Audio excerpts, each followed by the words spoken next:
খুব ছোট থেকে নাচ শিখে বড় হয়ে ভালো নৃত্যশিল্পী হয়ে ওঠেন চন্দননগরের সুতন্দ্রা। গয়ায় নাচের অনুষ্ঠান করতে যাওয়ার সময় কাঁকসায় মর্মান্তিক মৃত্যু হলো সেই নৃত্যশিল্পীর। ফের প্রশ্নের মুখে নারী নিরাপত্তা।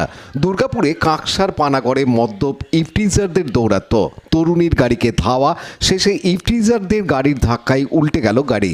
ঘটনাস্থলেই মৃত্যু তরুণীর। মদ্যপ ইফটিজারদের দৌরাত্ম্য, মদ্যপ ইফটিজারদের গাড়ির ধাক্কায় উল্টে গেল গাড়ি।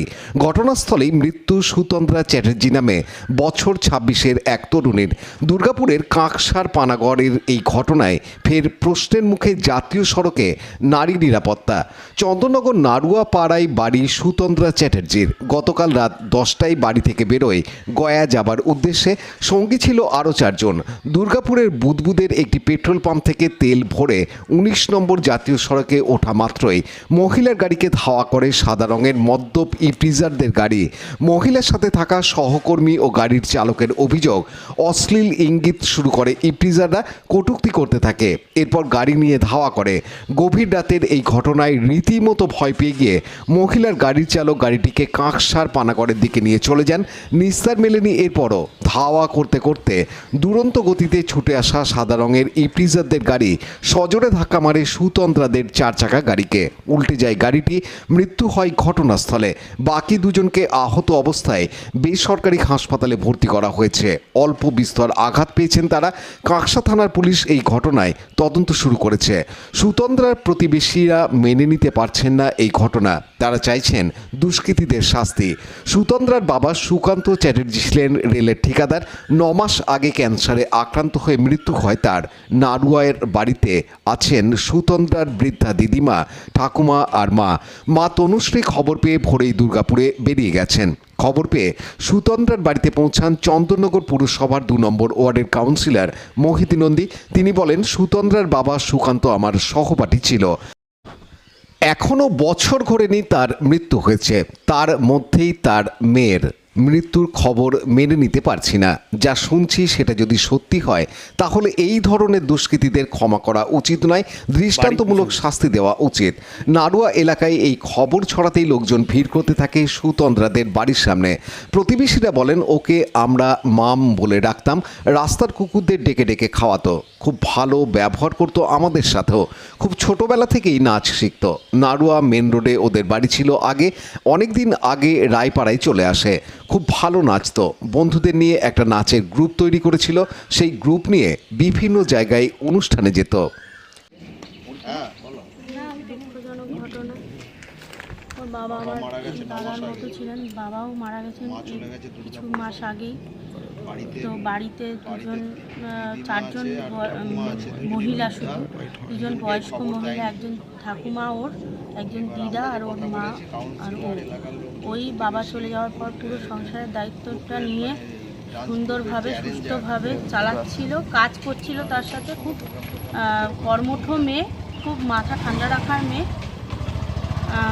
কিছু বলার ভাষা নেই। এ তো চলেই যাচ্ছে। এর যে কবে এর হাত থেকে আমরা নিষ্কৃতি পাবো জানি না। রাত বিরতে কেন, এখন দিনের বেলাও কাজ করতে বেরোতে আমাদের আতঙ্ক হয়ে যাচ্ছে, ছেলে মেয়েদের নিয়ে আতঙ্ক হয়ে যাচ্ছে।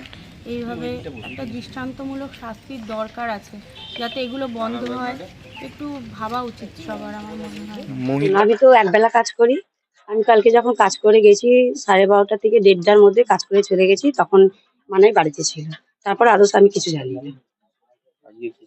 আমি এসে শুনলাম যে এরকম ঝুপাইদার মেয়ে অ্যাক্সিডেন্ট হয়েছে, এইটুকুনি শুনলাম।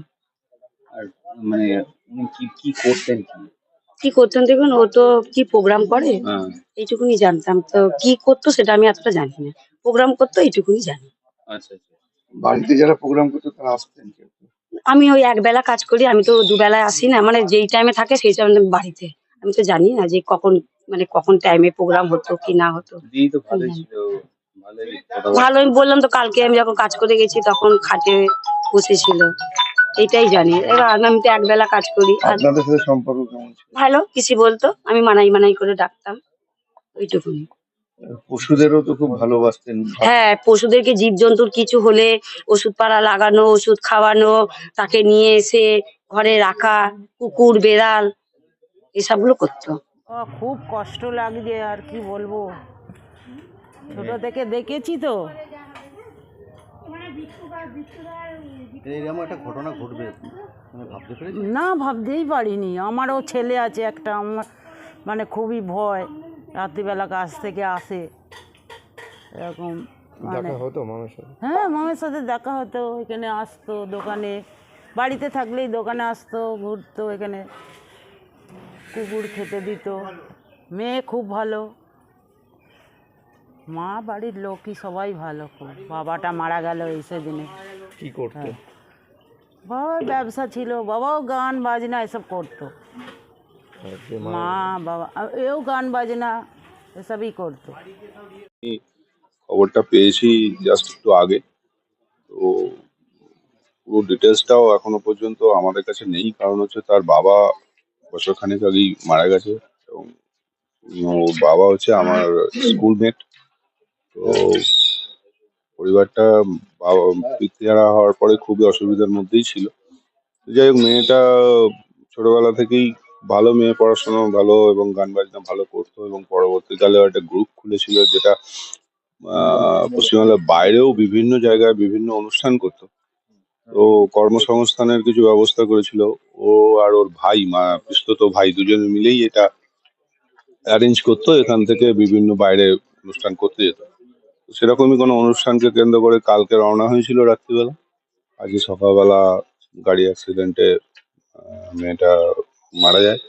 এটা ডিটেলস আরো না জানা পর্যন্ত, এবং খুব এমন অবস্থা যে ওর মাকে যে ফোন করব বা ওর পিসিকে ফোন করব, সেই যে অবস্থাটা মনে হচ্ছে না যে ফোন করে কি জানতে চাইবো কি বা। হ্যাঁ, তো যে পাড়া প্রতিবেশীর থেকে যেটুকুনি জানতে পারছি, এই ধরনের ঘটনা আহ, কাম্য নয়। যাই হোক, ঘটে গেছে, এখন দেখা যাক কিভাবে কতটা নারী নিরাপত্তা